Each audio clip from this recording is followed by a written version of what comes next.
to the Big Butter Small Blade podcast. I think this is the fullest of full houses we've ever had on this show. I am, of course, Buddy Pulley, joined, of course, by my co-host, Seth Dolby, and lead Cars Tour reporter for FrontStretch.com, Chase Folsom. Front Stretch's only real reporter, Anthony Damcott, and then TSJ Sports' own Peter Strada. All right. So, we have a lot to cover. Obviously, this was one hell of a fucking race. Hence why we have 5 people, because we were all just so eager to talk about the absolute shit show that was the last 20 seconds of this cup race. Eager is certainly a word for it, yes. Yeah, but I know we're also equally as eager to talk about trucks and Xfinity, so let's do that. Okay. All right. Trucks first. Grant Enfinger, Corey Heim, Christian Eckes, Ty My Jet Ski are the final 4. Real quick, championship pick for a truck series. I think it's hard to go against Christian Eckes. Yes, him and Heim have been the top 2 all year long, but Eckes seems to have all the momentum in the world, and no one could touch him in Martinsville. I'm going to go with Corey Heim just to be different. All right, Heim time. Okay. Chuck? Grant Enfinger. Because he deserves it. I'd be a fan. Anthony? I'm also going to go with Corey Heim. He needs redemption from last year, and he has a teammate in Taylor Gray who's pissed at his championship rival, Christian Eckes. Not saying anything's going to happen, but...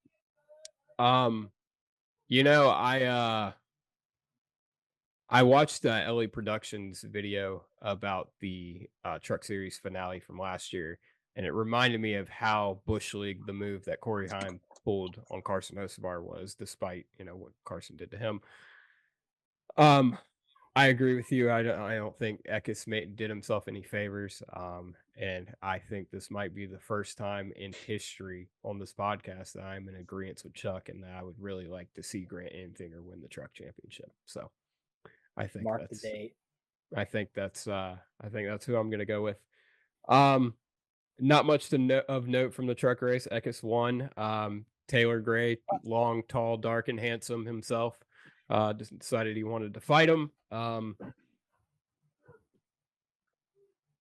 That's for another podcast that covers trucks.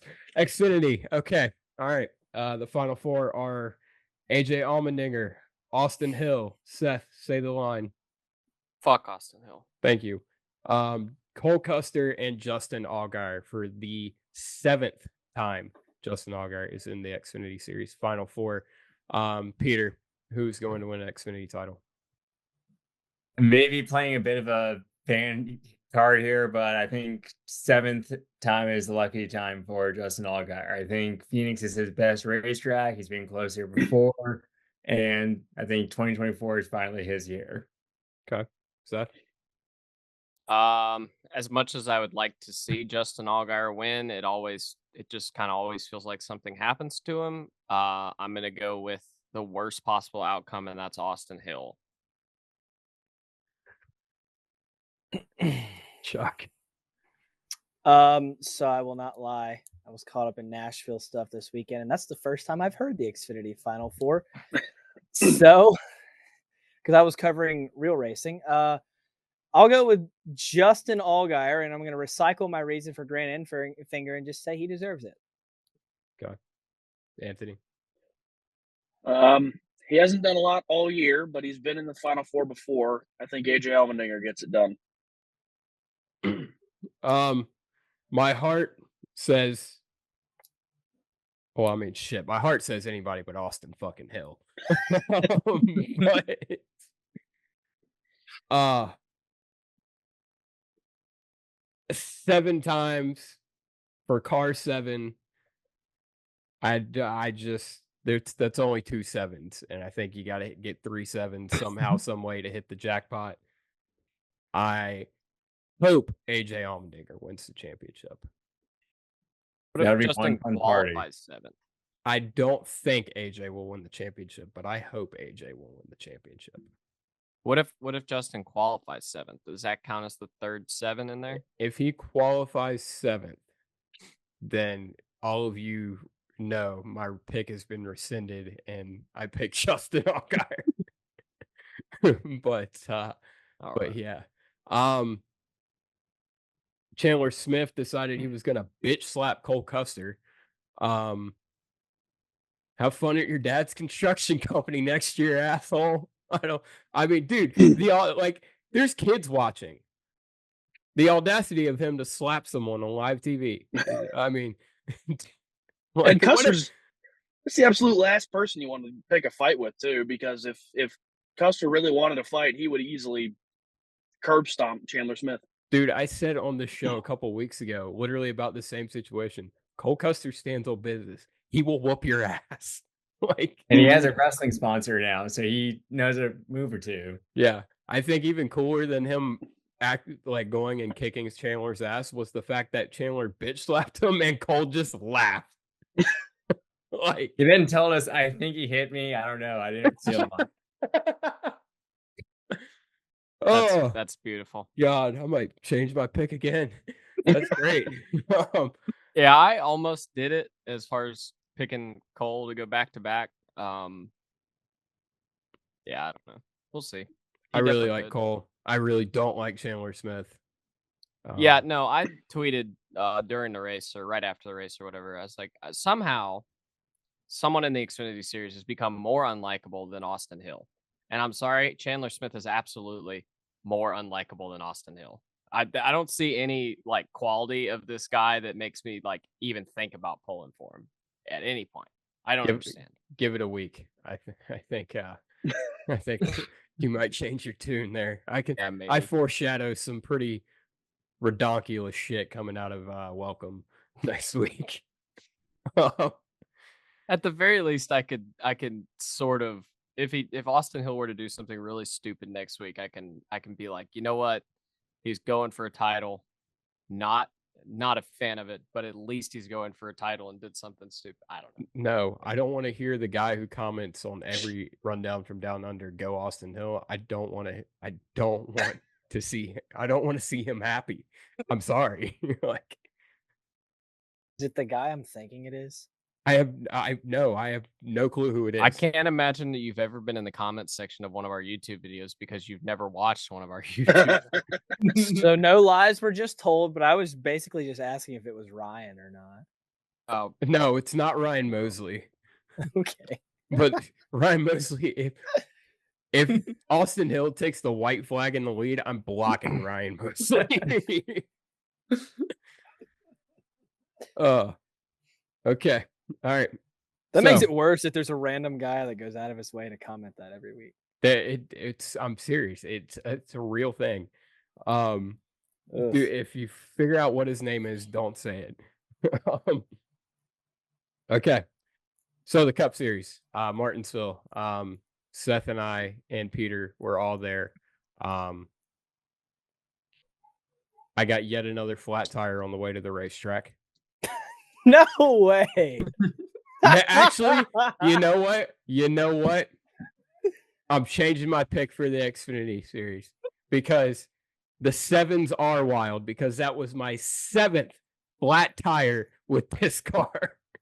That's incredible. So yeah.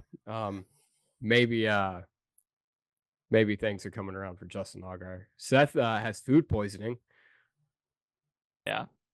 But not from Martinsville hot dogs. Not from Martin. That would have been even worse, I think. Just probably the consistency of a hot dog. So I'm really glad it was not that. Dude, yeah.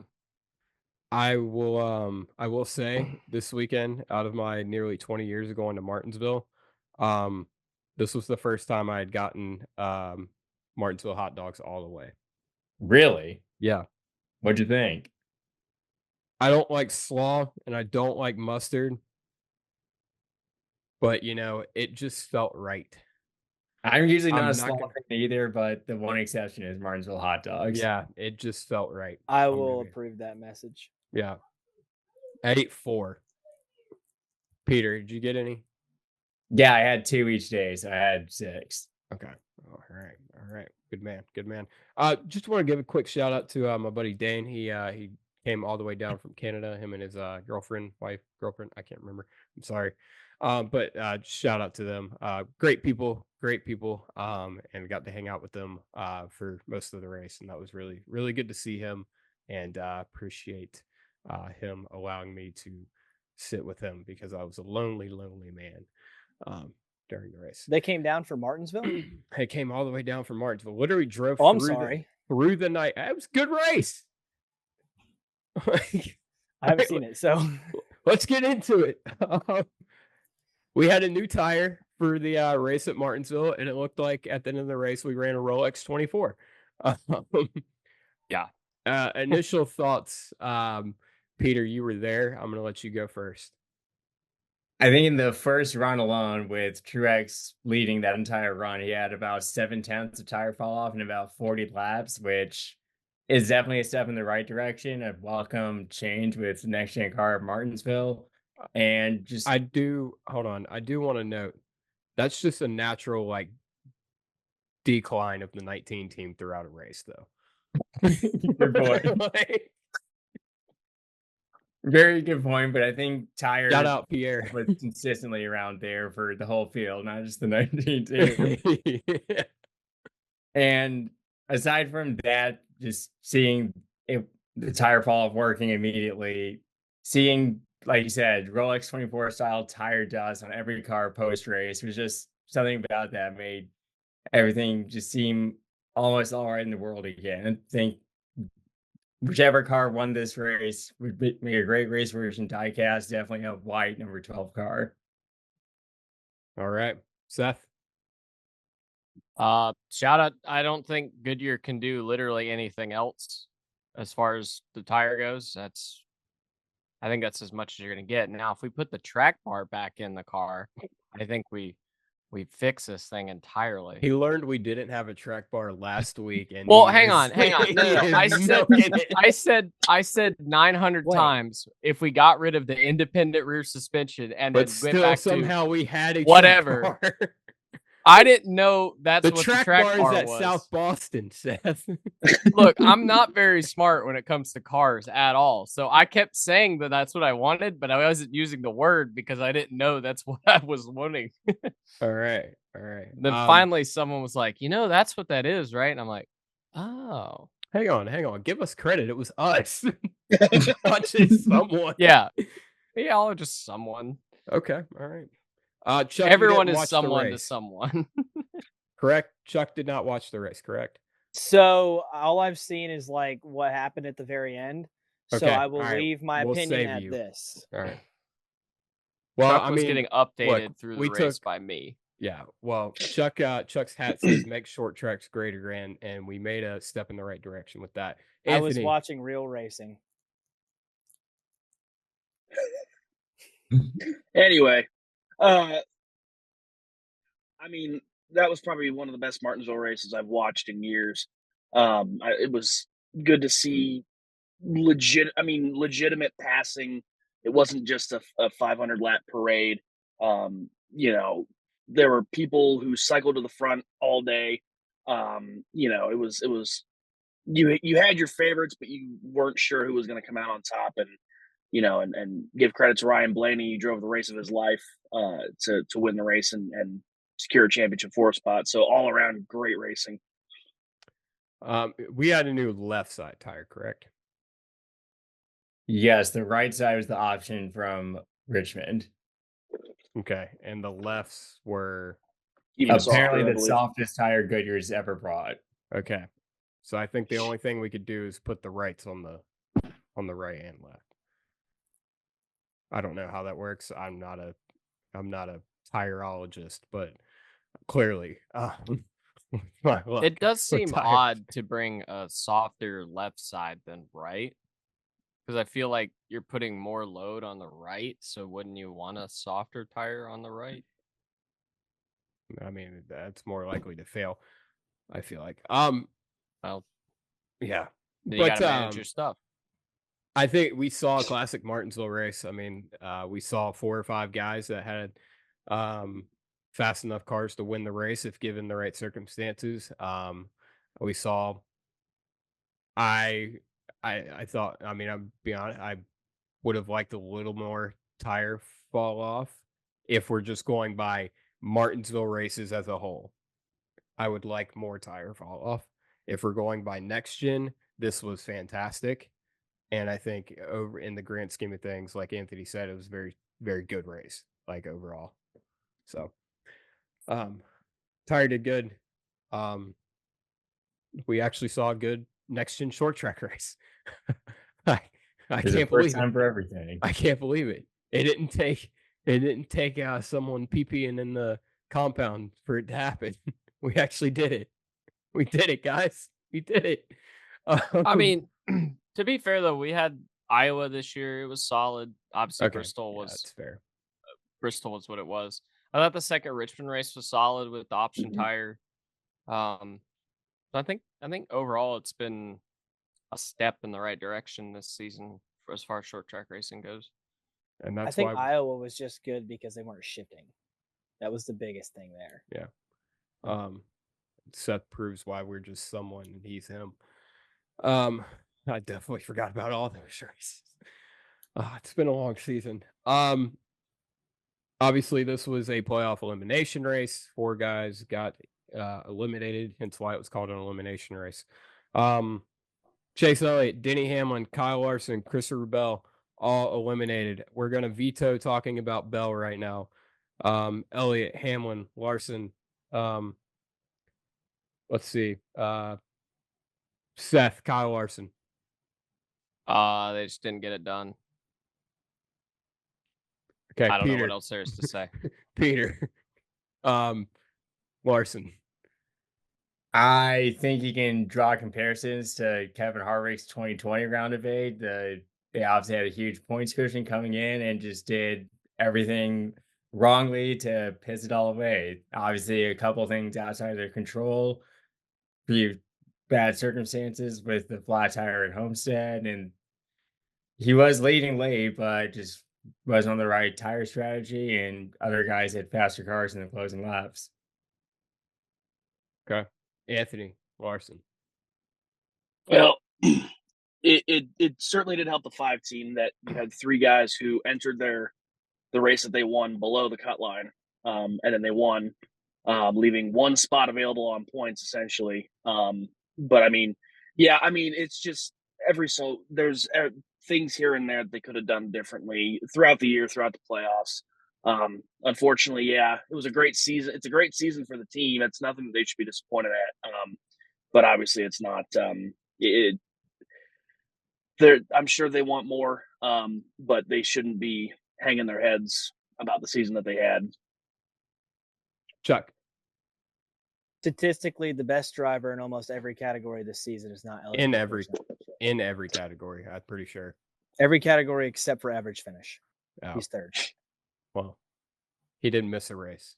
Everybody else didn't. So that would make it better, theoretically. Oh yeah, I'm thinking he finished last. Yes, sorry. Yeah, I think Harvick 2020. This is very draws a lot of comparisons to that. I think this is almost worse in some ways, coming from a Harvick fan, even just because I think Harvick, at least Hamlin was with him there. You saw Hamlin. I don't know. I'm not gonna compare it to 2020. It's kind of tough to do. Either way, the best car, did not make it. I mean, how many points did he miss by? Do we know? 7. He missed by 7 points. He starts the Coke 600. I mean, he makes it. How do you figure? He wins. He'd have had to have won a stage or 2. I guess, yeah, that would be true. I guess.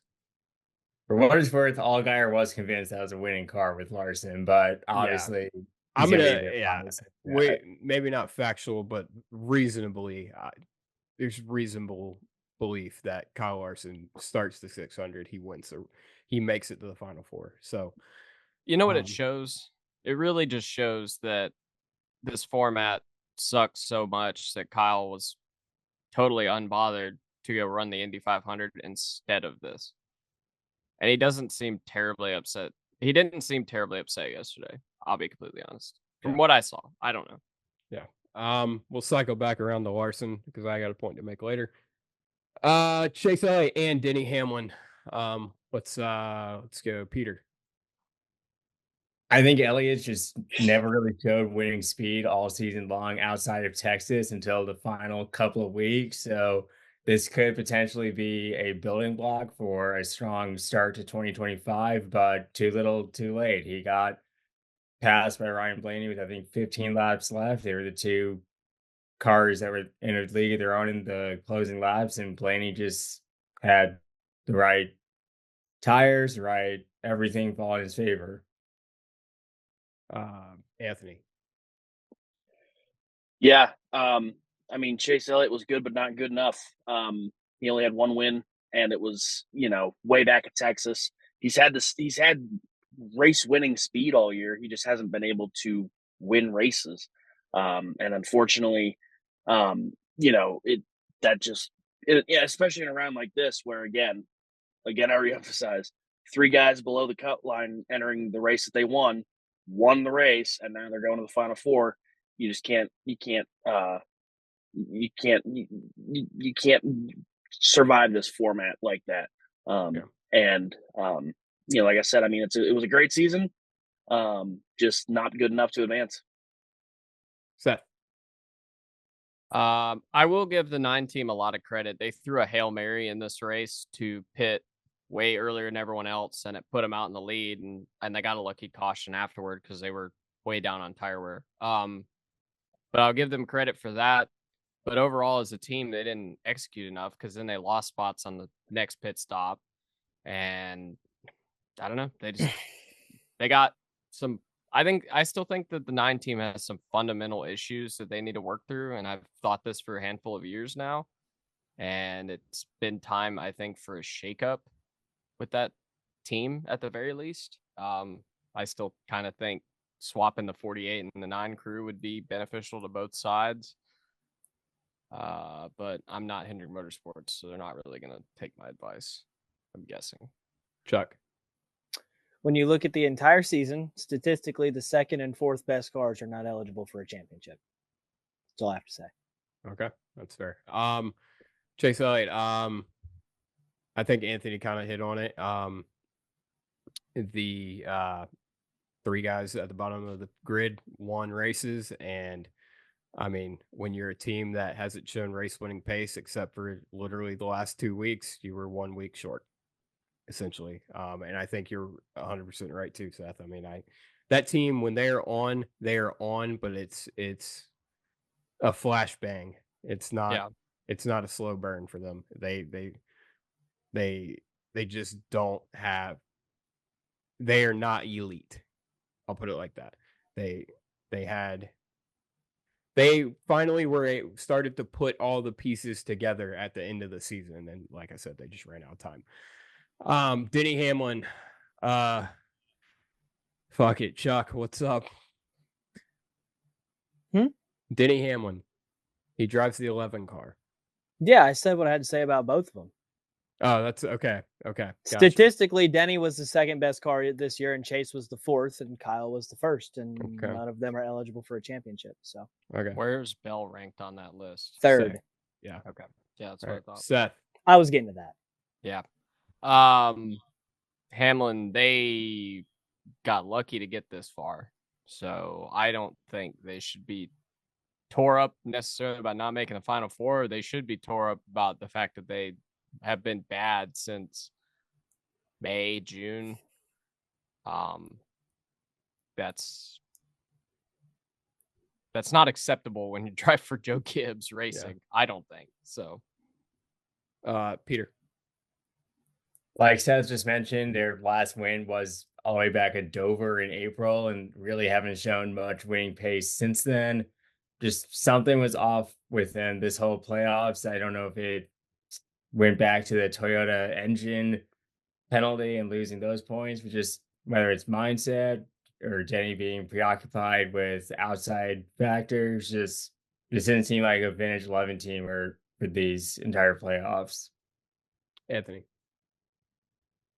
Well, you can't say that they choked the title away this year. I don't think that was something that they could do. I mean, they just didn't have the capability to make the Final Four. And I mean, everyone's mentioned it. I mean, they were lucky to even get this far. Honestly, I think that penalty for the engine teardown from Bristol, I think that just sucked the life out of that entire team, and they haven't really been able to perform since.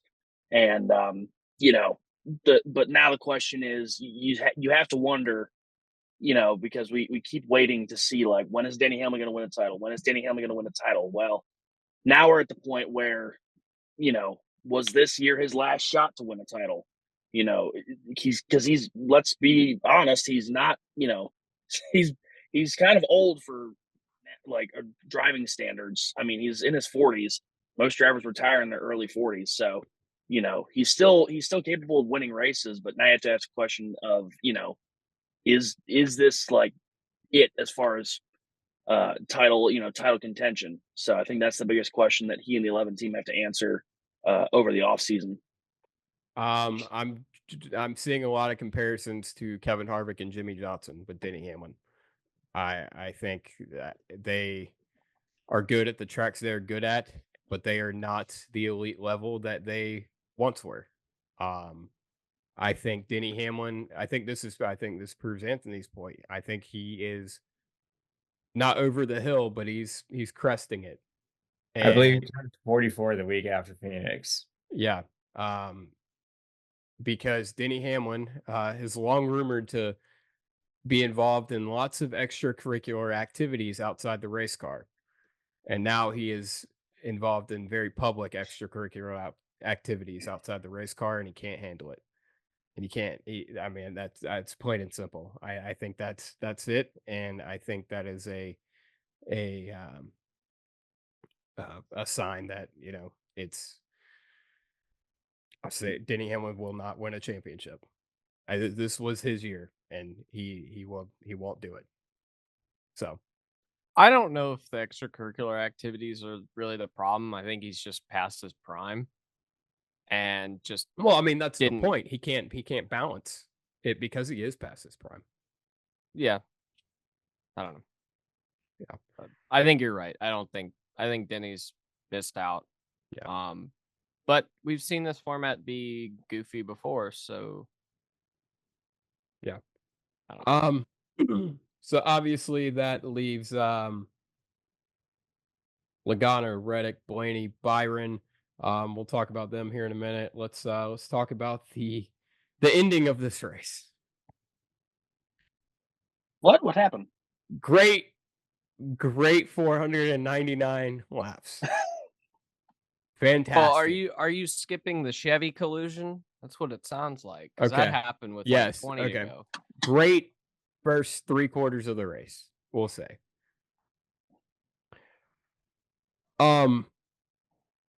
The only thing Spingate has on this is the caution that was thrown for Clint Bowyer spinning.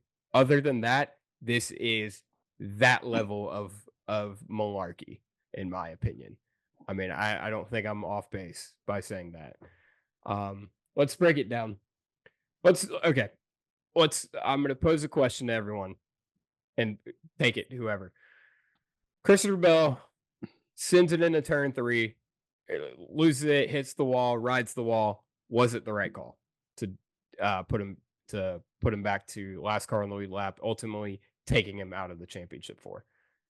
If NASCAR is following their rule book, yes, because they re-emphasized the rule against wall riding in the wake of the hail melon, and they said this is a safety issue, and it really can be, because where Bell was riding the wall is the crossover gate, and there's no guarantee that gate stays closed. And if that gate, for whatever reason, loses integrity, then parts, pieces, what have you, could potentially go in the stands. Yeah. So it's not as much a driver safety aspect as it is safety for fans sitting 10, 20 feet away. Yeah. I agree with Peter. I was saying this in the grandstands. I wasn't against Bell being in the Final Four. Nothing against him or anybody, but yeah, I didn't understand how that could possibly stand. Just because that's the rule we made, and it was pretty clearly a violation of it. I got caught up a lot in the fact that it was a competition versus a safety thing, because I was pretty hell bent on believing that Bell should have gotten the benefit of the doubt because he was hit, he did not enter on the wall, and etc. But hindsight, yeah, he definitely By the letter of the rule book, though, it doesn't say intent or entering on the wall or anything. exactly. It says riding the wall. And granted, I've not seen Bell's SMT data, but it doesn't look like from the outside that he tried to come off the wall. No. It He was gassed it. Yeah, Yeah. he hit the wall and gassed it. Chuck. This format sucks so bad that a guy that was top 3 all season long in performance had to pull that shit to try and make himself championship eligible. See, but that's the thing. He didn't have to do that. The 23, we can talk about if he We're laid gonna over or not. talk But that here in a second. Yeah. but Again, this format sucks so bad that all that shit that happened on the last lap had to happen just to decide who's championship eligible. But here's the thing. Again, say what you want about the 23, but Bell didn't have to do that. All he had to do was take the corner like normal, and he was going to pass 23, and it wouldn't have mattered. He didn't have to throw it in there and get loose and hit the wall. If he just took the corner like normal, with how bad the 23 was struggling, that did not have to happen. And yet he still thought that move was necessary to move on. Ryan Blaney escaped me calling him dumbass of the year by pushing Joey Logano to the victory at Vegas. Christopher Bell took over the mantle for that exact reason. I mean, he literally cleared the whole table off, kicked all the babies to take a spot that he didn't need. Yeah, it was NASCAR made the right call, which is shocking to say. But it took them 27 minutes to do it, which I'm okay with. I think are we all okay with that? They got the I call think right. 27 minutes definitely beats the 3 days we saw after Richmond, but it definitely was a questionable few minutes just sitting around all of us on pit road, just kind of doing nothing, waiting for something. Yeah. Okay. So Bell rides the wall, gets put to the last car on the his lap. He needed 1 point to make it in, and that was he needed to pass Bubba Wallace. Obviously, he did in the final corner, but then rode the wall, and that negated that. Why Bubba Wallace was there? We saw, like I said, spin gate levels of fuckery. Bubba Wallace supposedly had a tire going down, and in the last couple laps of the race, and fell basically almost an entire lap, not quite a whole lap, behind in order to fall back to Bell. And then Ross Chastain and Austin Dillon cop blocked for William Byron. Hey Peter, what did the 1 and the 3, what did that remind you of? We have a common highway experience. That Oh my god, you're right. I didn't think of that. The whole time, right.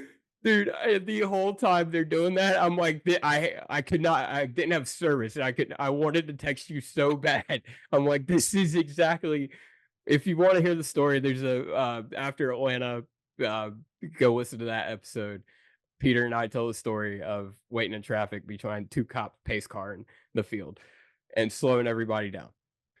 This is exactly what happened. Like, clear cut. Like, I mean, both of these situations, they didn't even attempt to say your arms itchy, scratch it, or whatever the hell they said at Richmond. This was just blatant.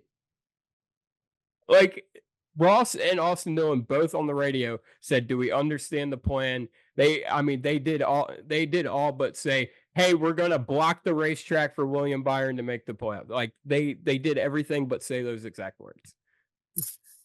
And then Bubba Wallace, obviously tire going down, but you also hear in the radio communication, oh, by the way, here's where the 20 car is, and he needs the spot. It's also worth noting that NASCAR did look at the 23 car post race to try and find something that Bubba claimed was broken or a flat tire or some issue with the car. We don't know what NASCAR officials found yet, but I'm sure we will on Wednesday. Okay. All right, everybody else, take it. Here's the deal.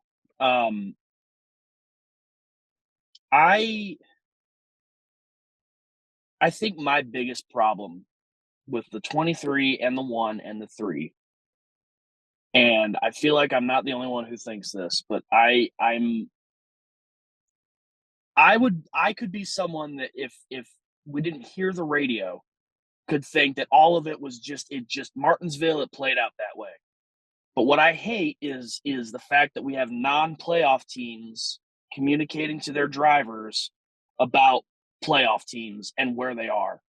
And then when stuff like that happens, then we have a situation where, that's race manipulation. You know, even if you don't mean for it to come off that way, it is.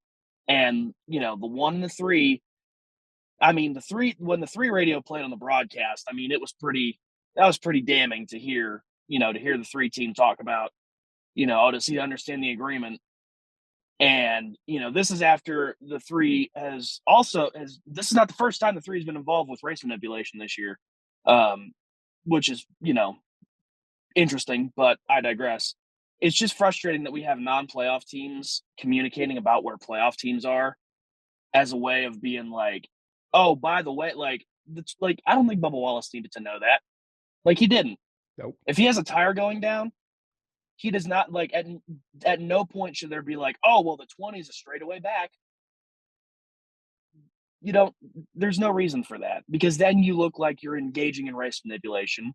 And if he says he has a tire going down, and then post race we find out there's no tire down, it all looks like this is, buddy, you said it. This is basically this format's version of Spingate.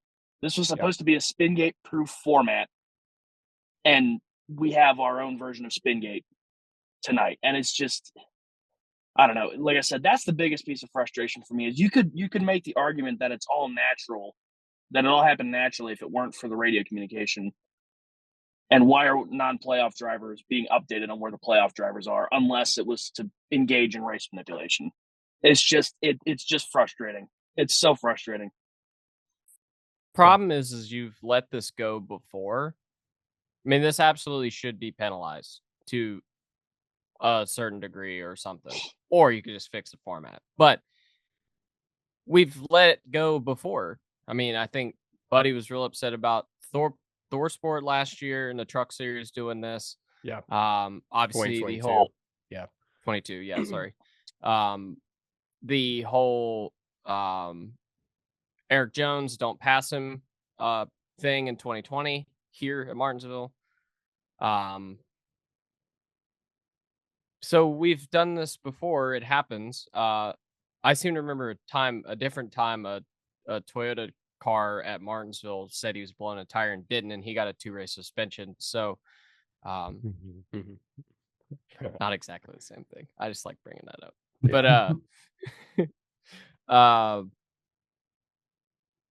yeah, I don't know. I think I said this before. I feel like this format invites this because you have 28 cars out there, 28 chartered cars, who by this time in the season have nothing going on. Really, if you're not going to win the race, you don't have anything going on. And all these teams have fucking technical alliances, and there's a financial benefit to you if you help them out and this, that, and the other, or they might kick you out if you don't help them or whatever. So this, I feel like this has always been the trajectory of this format, and it reared its ugly head yesterday. And it wasn't just the last 20 laps, too. The manufacturer games were brutal all day. I mean, it was like it didn't matter. If you were getting passed if you were trying to pass a car that was not your manufacturer, they gave you hell all day. And then they would pull all the way the fuck out of the way to let a guy go who was with yours, which I, I don't know what you're going to do about it other than NASCAR needs to make explicit rules about this. Like explicit rules. This is okay. This is not okay. Because this is going to become a problem at some point because it's a legally betted on series and it's being absolutely, manipulated by the teams. Like that's not going to go over very well for very long. In fact, it should already not be going over very well because it's disingenuous. And you can't expect people to put money on this shit and then watch that. I don't know.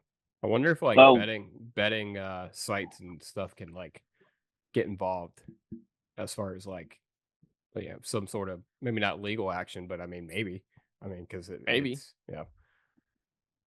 Chuck. Mark Martin on Twitter absolutely said it best, and I quote, "We have a shit show here." The 1 in 3s radio. I don't think that's a Mark Martin exclusive quote. No, but it's just the one I pulled up. The 1 in 3s radio speaks for itself. Yeah. That's race manipulation. Whether or not you even want to talk about the 20 riding the wall, the 23 had a tire going down for 5 laps, and then all of a sudden, post-race, something broke, not a tire. He couldn't even get his story straight. You ask me, that's race manipulation. In my opinion, they should both be out. Just give them a final 3 at this point, because this format, I don't even know what to say. This format has made this sport such a laughingstock that drivers from other disciplines of motorsports are literally taking to social media to laugh at us. And not exclusively one other discipline, like multiple other disciplines of motorsports. Because we're the only ones that go out there and make ourselves look like a fucking clown show just so we can decide who's eligible for a championship. And then we somehow end up with cars that aren't even really deserving to be there. So what part of this format, what part of this sport, if everybody's just out here manipulating everything, what part of it's even respectable anymore? I said a long time ago that we tried to make everything as black and white as possible, but if you have so much black and so much white, they're eventually going to mix and it's going to become gray.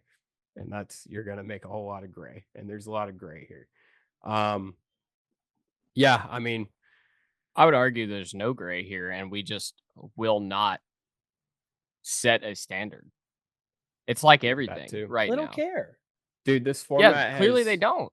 This format was supposed to put drivers in control of their own destiny. Win and you're in. This has stripped drivers of their autonomy for sure. I mean, William Byron or Christopher Bell has to, if he doesn't have a teammate, there's nothing he can do because a natural race can't play out. In 2013, we saw Clinton Boyer spin out to cause a caution so Martin Truex can make it. And Brian Vickers come down pit road with not a problem, which in turn took Ryan Newman out of, or basically caused a caution. So Ryan Newman ended up not winning the race.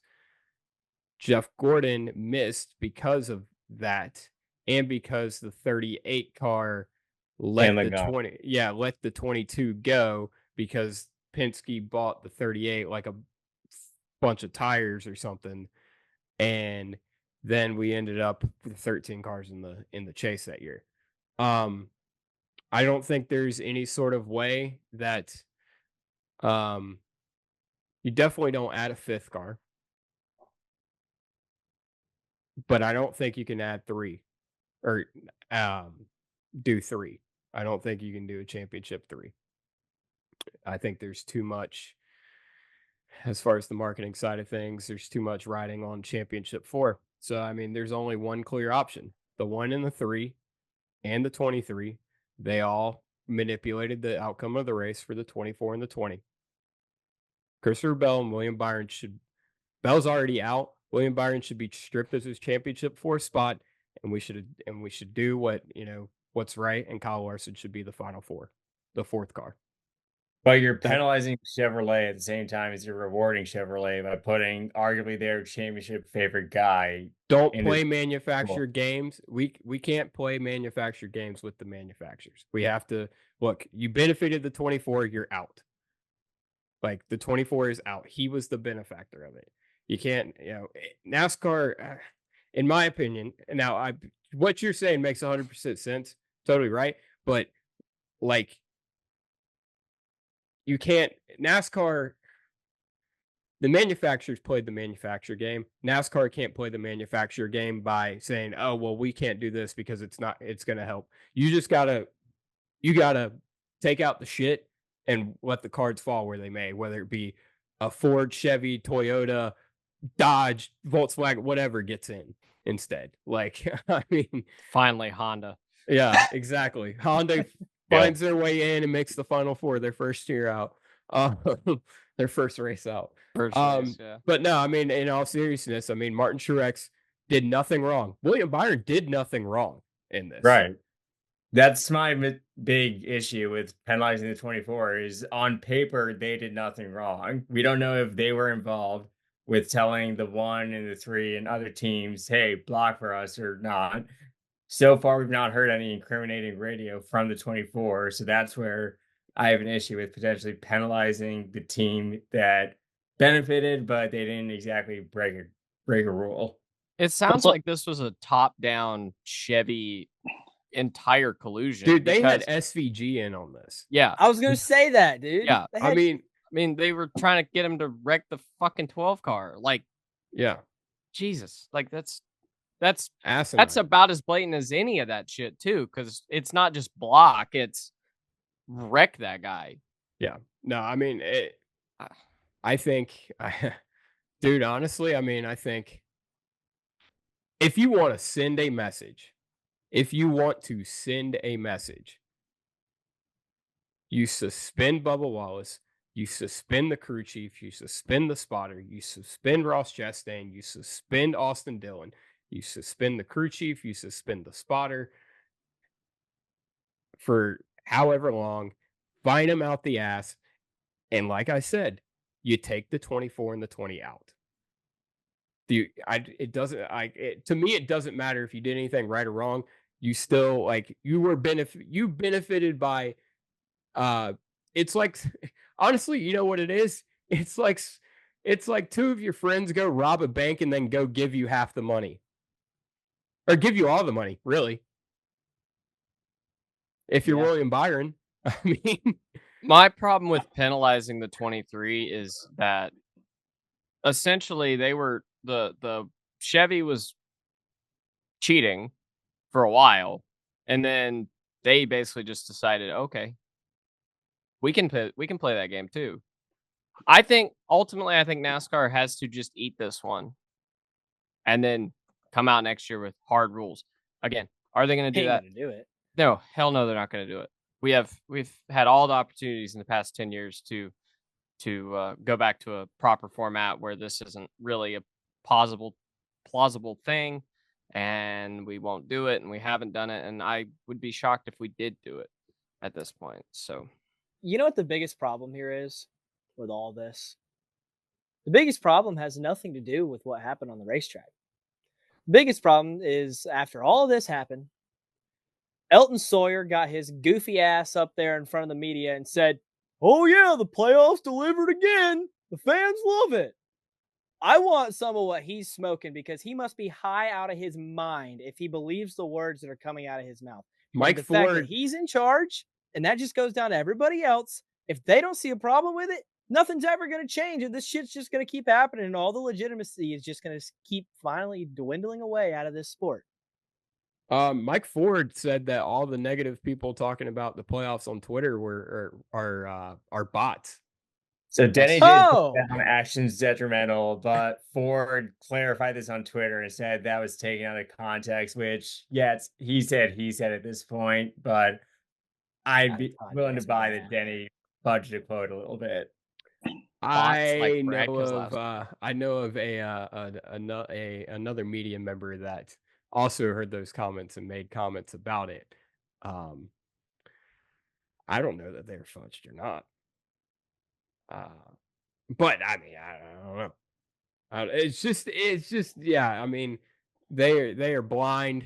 Brad Keselowski, like you said, said this should be the last straw for the playoffs. I think we all are agreeant with that. Yeah, I don't know. Oh, ultimate question: do they change anything? Absolutely not.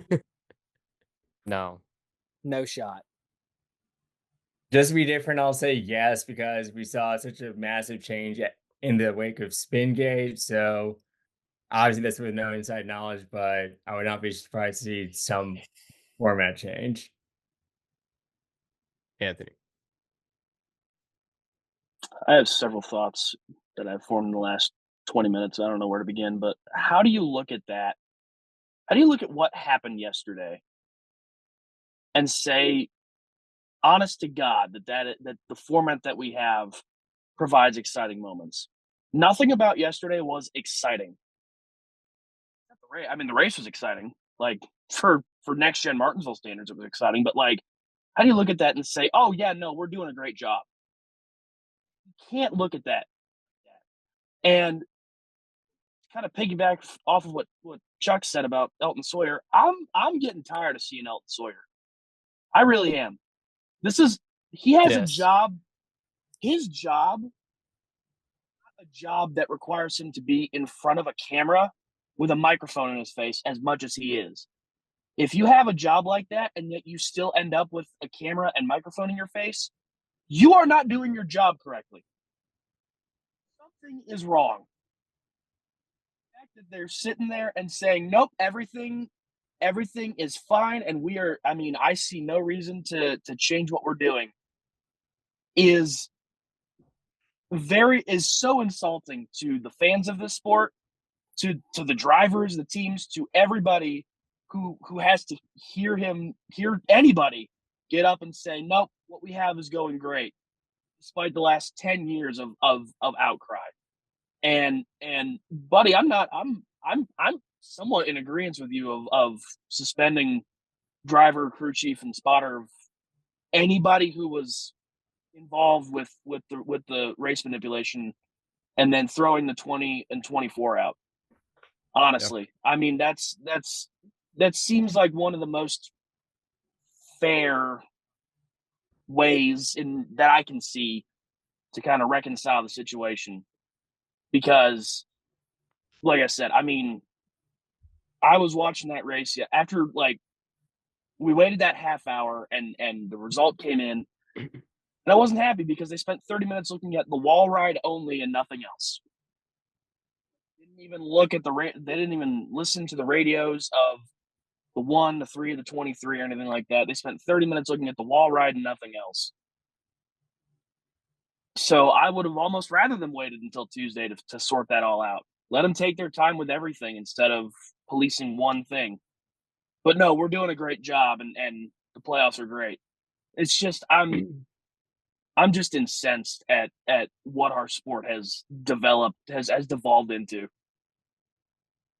Yeah. This should be a moment quite like one that happened yesterday. The Saints got beat by the Carolina Panthers and immediately knew they had to fire their head coach because it got that bad. This is exactly what needs to happen in this scenario. It's gotten that bad. Blow it up. Go. Can I say one more thing? Yeah. Hypothetically, they change something. Yeah. Based on their track record, are we confident they even make it better? No.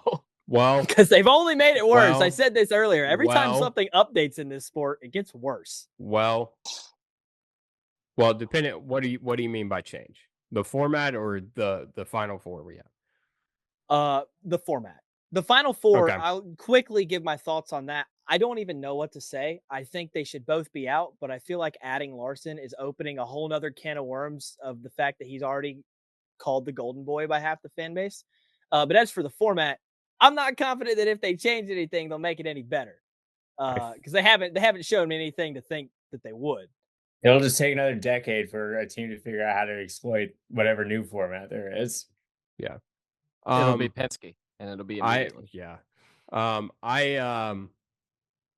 I'm cautiously optimistic about the investigation and the chances of the Final Four getting altered to make a more fair grouping because of the Austin Dillon thing from earlier this year.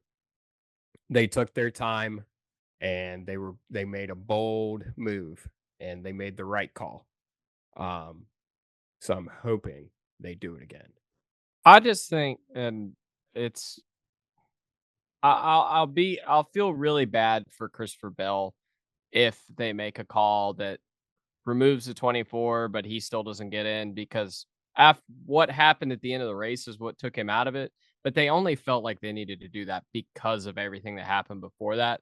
So I will feel pretty bad for them if that transpires that way. But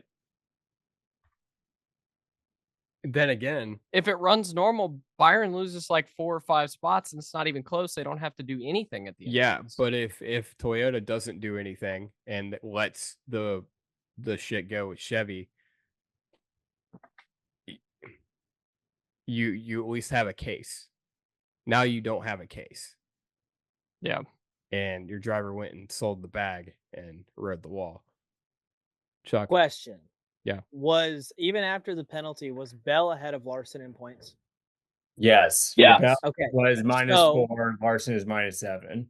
So hypothetically, what if when they go through their investigation, and by the grace of God, they actually do something about the race manipulation with Chevy, and they also find that there was actually a problem with the 23? Do they put the 20 in? I think if they find there was an issue with the 23 car. Well, here's the thing. I think if they find an issue with the 24 and they do the same thing that they did to Bell and put him like either last car or second to last car in the lead lap, the 24 loses a bunch of positions anyway, and the 20 gets vaulted in to begin with. Well, no, that's what I'm saying. But they'd have to admit they were wrong. I'm saying the 23. If they find something wrong with the 23 car, I still don't think Bell gets in, because ultimately it doesn't matter if there was anything wrong with the 23. Bell still rode the wall and still gets that penalty. But what it Anthony's doesn't change saying, Bell's position. No, but what Anthony's saying is if the 24 gets penalized to like the end of the lead lap or whatever. On what Chuck was saying. Oh, okay. Yeah. As far as that goes, Bell still rode. Yeah, but it doesn't change where he actually is. Yeah. Yeah, I mean, I think that's the only way Bell gets in, is if they put the 24 car back to like last car on the lead lap or something. I think that's it. I think, yeah, in my humble opinion. I just hate that it's championship week, and we're still trying to figure out who our Final Four is. Yeah. And again, it goes back to the format. I'm not saying that it's just like an isolated thing, but it's just frustrating. It's almost like when NASCAR wouldn't give Larson the waiver and we went to Gateway with a potentially incorrect playoff field. So it's just frustrating that we're sitting here anxiously waiting. You know, the fans of the 20 team or the 5 team or the 24 team are all waiting patiently to see if their driver is going to actually be in. And two fan bases are going to leave tomorrow or Wednesday completely irate with what happened. And that's how you get people to walk away from the sport, like they did with Spingate. It's time to right the wrong. You waited too long to give Larson the waiver. give them the Final Four spot. I don't Give it want to to Todd deal with Dillon. that. No. Yeah. On Gary. I got an idea. All right. I got an idea. We take those 3 guys and we give them a best of 3. They get 15 laps in a super Around late the model. Amazon warehouse at California Speedway. Hold on. Yes, but in the first race, the 15 laps in a super late model, and then they put dirt on it, and they do 15 laps in a sprint car, and then the third one's run what you brung. It's best of 3. That's Why how not we take decide. the 20 and the 24, both cars, drop them off at Radiator Springs. Whoever gets to Phoenix first wins. Oh my God. That's a pretty good idea. I like it. I guess it can't be more. We're gonna film real life cars. I guess it can't be worse than what we already have, I guess. Yeah, I don't know. But let's also comment on the fact that this has to be the worst Final Four statistically. It's not close. Yeah. It's really Like this is the worst. Like Reddick is the only one that is deservingly in, correct? Yeah.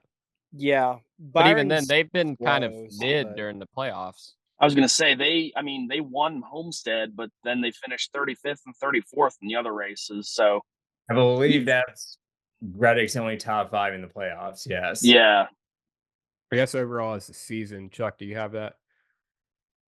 It's just kind of looking at their averages and all these stats. Mhm. Reddick would basically be 5th, and Byron would basically be 6th. The Penske's aren't close, especially the 22. None of them. 22 has an average finish of what, like 17.5? It's not. He would be. So last year, Blaney had the worst average finish of any champion ever. Logano would blow that record out of the water. 17.5. Yeah, bro's been bad. None of them are top 3 in overall points. It's top 3 in overall points are Larson, Elliott Bell, and then Byron. That's what's going to be really funny if Tyler Reddick were to win the title, because that would be the regular season title and the championship, and he wasn't the best driver in any of those. Yeah, that's the format. It'd be perfect for what they want. Yeah. See, the thing about this is, like, you can say Byron and Reddick are, if those 4, the 4 that are the most deserving, aren't going to be in, they'd be the next 2.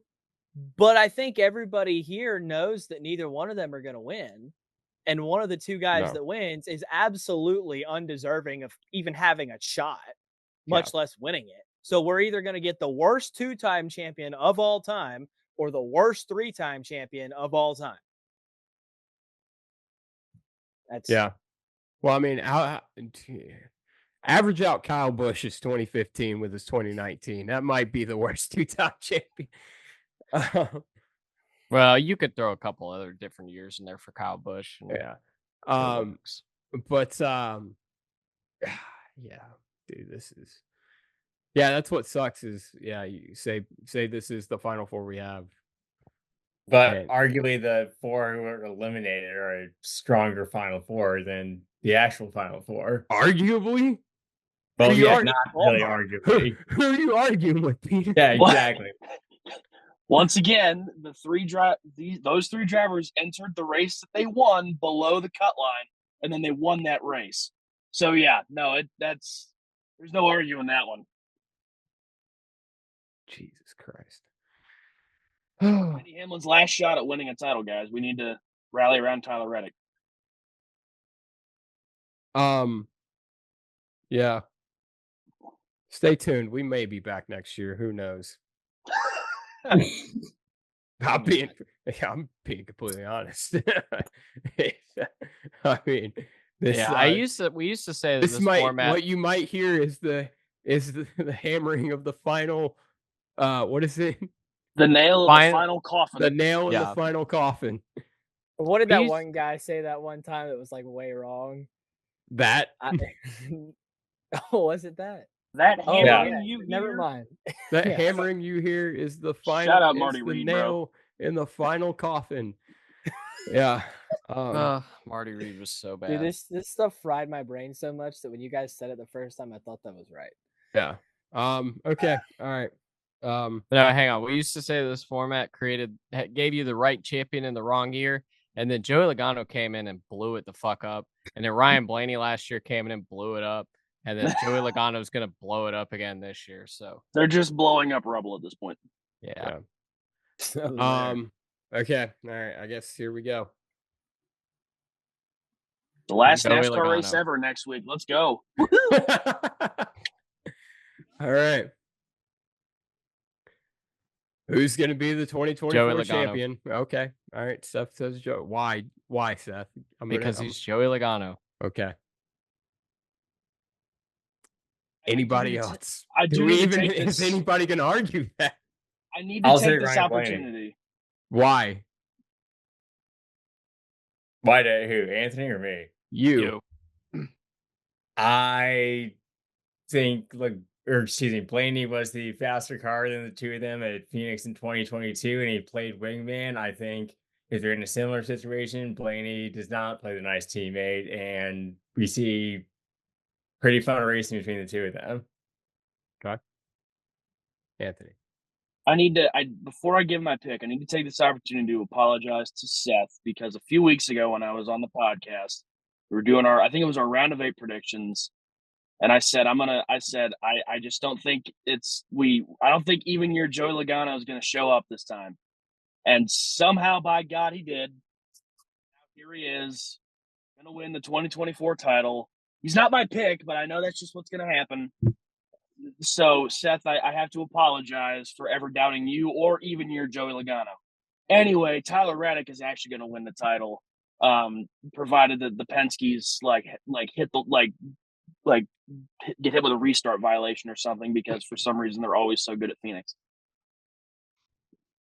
Chuck.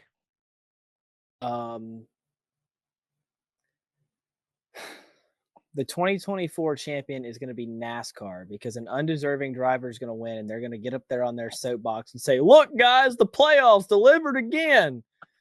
Joey Logano. Not unless the 45 wins. In the middle with that lawsuit going on. NASCAR won't be up. Yeah, NASCAR won't that be is up our stage only at all. guys. Look, that is our only hope for change. If Reddick wins, they might actually change something. Yeah. Okay. I hate this so much. God, do I want to go with who I think will win or who I want to win? Give us your head pick and your heart pick. My heart is Reddick. I want him to win this thing so fucking bad. He's the only one that deserves to be here, and just for the sheer comedic awkwardness that it would be. Who do I think's gonna win? I think Ryan Blaney's gonna win. A little back-to-back action. I think Dale Jr. is redneck Jesus himself and walks on water and can perform miracles. And his miracle performed. But can he swim on land? I don't know, but the miracle he performed was predicting Ryan Blaney to win back-to-back championships. And by God, the other miracle he performed was taking a pandemic and bringing Wilkesboro back. That's true. Wow. Another miracle he performed was getting the Bud 8 trademark back. That's true. That's also true. 2 out of 3, I'll take it. Okay. All right. Those are our picks. I hate it so much. Yeah, this is a bummer. Can they all lose? Can I have a backup pick? I got you. I know who's going to win. We're forgetting one guy that made his way into the Final Four. Bobby Allison. Bobby Allison, dude. That's right. Bobby Allison's going to win the championship. I'm way more here for that than any of the other options. No, it's going to be Jeff Gordon, because we added him to the playoffs. Hey, no, I am here for that. They're going to be like, they're coming off 4, and they're like, Blaney and Logano side by side to the line. Wait, what's that? It's Bobby Allison in his wheelchair on the inside. Win number 86 incoming. Book it. Darrell Waltrip in shambles. Yeah. I'm gonna throw a Larson pick in there too. He could barely win at Phoenix when he is in the Final Four, let alone when he's not. No, I'm saying he's gonna make the Final Four. Oh, Yeah, Mm. he's gonna Are win we the doing title. That's a championship bold- picks or race picks? Championship. championship. Okay, Christopher Bell's gonna win the race. No. Yeah. No. Yeah. No. The ultimate fuck you to NASCAR. Go out and win the race. That I'll have another brake rotor explode Yeah.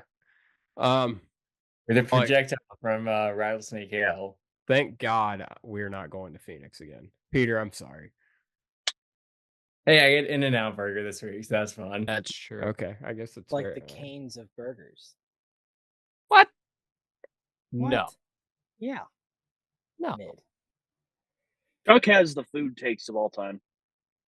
I mean, his Canes take is proper. I will. Yeah, Raising Cane's is over fucking. We'll get to that. We'll get to that. Hold on. Get to the part of the show. Okay. All right. Sundress and Dumbass.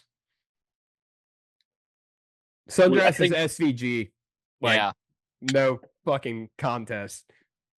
Fucking 12th in a collet car, your first Martinsville Cup race, and it's a playoff race, and you have everything in the fucking world happening. You got doinked by Blaney too. Yeah, what a hero. And Chevy's trying to get you to wreck the 12. Yeah. And he didn't do it. Nope. He What a laughed. saint. We don't deserve him. Honestly, if this keeps going down this path, we won't have him very long. He'll say, "Never mind, fuck this redneck shit." Yeah. All right. Anybody else want to throw a Sundress out there? All right. Yes, during Taylor Gray's march to Victory Lane Friday night, on the stairs going over pit wall to Victory Lane, I lost a shoe, and someone handed my shoe back to me. So they are Sundress of the Year in my book. Oh, I didn't know you were going with that. I thought you were gonna say you were standing behind Jordan Bianchi when he fucking ripped his leg open, falling down the steps, going over. No, but I was filming this whole thing, and I did see Jordan cut off the camera guy, so I saw that happen, but I didn't see Jordan fall. Oh my god, dude, those stairs, they get a number on the media this week. Holy shit. They did. They are very steep and very narrow stairs. Those stairs suck. They Mhm. do.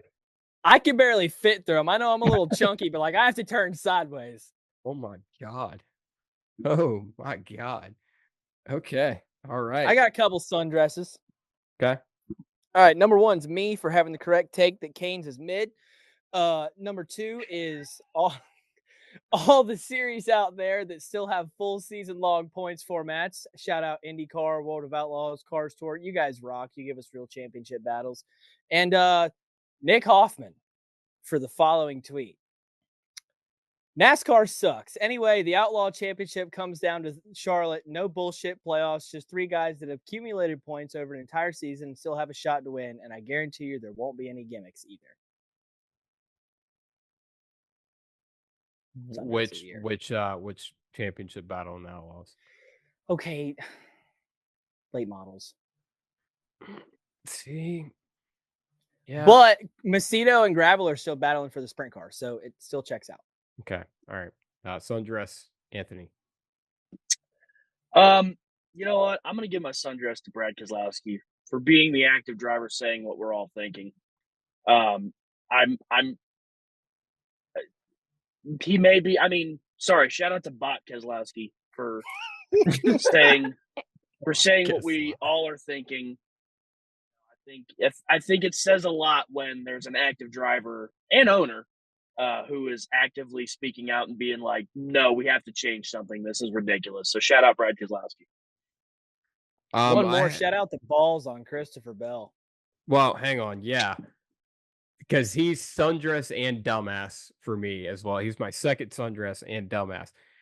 Sundress because he tweeted a picture of him and Joe Gibbs and said a couple of guys not wearing a bow tie. Couple of guys without a bow tie. Yep. Fantastic. He said the quiet part out loud, and I'm proud of him for it. Dumbass is also Christopher Bell for whatever the fuck he was doing in turn 3. Just no awareness. Reasons we've stated this entire episode. Yeah. Also Chandler Smith because that is like you're going back to your dad's construction company. I'm trying to manifest it at least. And you'll leave us with Oh no, he did like a whack-a-mole move. I It's like something you do to your cat when they're messing with a plant you don't want them to mess with. yeah. That's exactly what it Where's was. Happy at? I know you've done that to Happy a time or two. I've never struck my cat. I've never struck my cat. I have. Oh God. You better not have. He was biting me. Did you Chandler Hit Smith his my cat? nose. I booped him on the head and said, "We don't do that." Okay, that's exactly what Chandler Smith did to Cole Custer. So, Seth, have you given a sundress? I agreed with Buddy. It was SVG. And my dumbass is also Chandler Smith. But we can also do Elton Sawyer. Yay. That's my dumbass. As a certified NASCAR fan, I fucking hate the playoffs. Okay, so if you were curious, Elton, whatever kind of fucking name that is, we don't all love the playoffs. A lot of us think it's the dumbest shit we've ever seen. And no, bringing up the 2007 New England Patriots doesn't change the fact that this sucks. Thank you, Seth Dolbot. Yeah, about to say a hot take from the Thanks, co-host Anthony Jambot. of the Bot Motor Small Blade podcast. Does anybody else want to go with dumbass before I do? No, go ahead, Chuck. So I'm gonna agree with Elton Sawyer. I'm tired of hearing that guy talk, especially because nothing that comes out of his mouth makes sense. My other dumbass is everybody that thinks Cane's elite chicken. I tried it once in Iowa. It was not good. It was mid. And so everybody gave me crap for it on Twitter. So I went to the one on Broadway. There can't be anyone better than that. And it was still mid. So you guys can leave me alone, Anthony. Take you. I'm done. I'm off my soapbox. I'm glad I got to hear Chuck yell about Canes. I made your day better. You didn't. Normally I'm pro Canes talk, but I was gonna say, listen, I like Canes. I've never been out here being like, dude, it's the best ever. I just had to get that off my chest. Okay, I'm sorry. Chuck is very passionate about what he deems as mid-tier chicken. Yeah, absolutely. Hey, If you guys have ever met me, you know I like food and I don't like food. And I'm very passionate about it. I mean, dude, all you have to do is look at me and tell John me. I can see that you like food. Look, let's be real. John West only died for our sins. Zaxby's is the best. I'm gonna ignore half of that, but Zaxby's is really good. Zaxby's is good. He might not have died for our sins, but he died for someone's sins. Anthony is very Midwestern and very upset by this conversation. Well, yeah, because we have Cane's, Chick-fil-A, and maybe a Popeyes here and there. That's about it. Popeyes is also all of those are better than Cane's. I just don't like Chick-fil-A. I don't care how hot Anthony Bridinger is. Like, are you the dude who's Anthony? Did we just figure out that you're the guy who was bringing the Tony Bridinger cardboard cutout onto the plane from Daytona that one time? Was that you? That was not me. Is it because he was there? Is it because you both have the name Anthony? Is that why? Do you want it to be the next Justin Haley and Haley? Like, is this what are we doing here, bro? All right, if that happens, Anthony has to take her last name. I'm ordained. I can marry you in the cardboard cutout together, and we can have two Anthony Damcocks. I did not ask for this. I did not ask for. Yes, you did. You over here talking about how great Cane's is. What? You said Cane's was the best chicken in the world just a minute ago. Buddy is spreading misinformation online.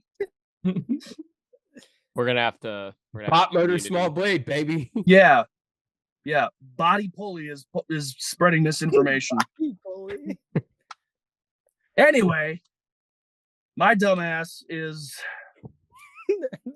I don't know. I thought he was calling himself a dumbass. Well, listen, I want to call myself a dumbass for watching that race yesterday, or for watching, the last 50 laps of that race plus post race. But I'm going to give the dumbass the entire 2024 season because we've gotten some great moments in the 2024 season. We've gotten some great photo finishes. We've gotten some great winners. We've gotten some fantastic, overall the season objectively has been great. Yeah. But then we also get the stupidest shit to happen of all time. And also, my dumbass is Chuck because what is happening? Yeah, what did you do to yourself, Chuck? Oh, fucking dude! I dropped my arm and I accidentally ripped my ear thing out and about ripped my ear off. Dude, that hurt. Can't take you anywhere, bro. Good Lord. All right, I'm Van. like, you can't give me technology. Just take it back. Clearly. Chuck is a Van Gogh himself without any of the talent. Chuck is a 9-year-old man stuck in a 20-year-old's body. God bless. Okay. All right. Peter, have you given a dumbass? Do I have a good It wasn't gonna be Chandler Smith, so I'll stick with him. It's a good pick. For the whack-a-mole punch he tried throwing. Yeah, I wasn't sure if you gave one or not because we kind of lost the plot of the episode for a second. Yeah, we did. We did. Man. John West Townley did not die for us for you to throw a bitch ass punch like that. Okay. We gotta stop saying that. No more. Oh man. I'm just saying, man. I will not tolerate. We have two slander. of the most upstanding gentlemen in all of NASCAR history, and Spencer Gallagher and John West Townley throw the most epic fight ever seen. I remember watching that live. And Chandler Smith throws that punch. Come on. You know how many times I've done that Spencer Gallagher belly flop into a pool? Dude, my most viral tweet I think ever is from that night. Even Parker Kligerman commented on it. I said John West Townley couldn't hit Spencer Gallagher because Spencer Gallagher wasn't a wall. And Parker Kligerman, of all people, retweeted and said, "You won the internet." Anyway, what's happening? Rest in peace, John West Townley. Yeah, I don't know what we're doing anymore. Anyway, so right. Phoenix. Did we already do the picks? We did. Oh, okay. Well, we picked for champion. Are we done? Yeah. We're done. Please. That's it.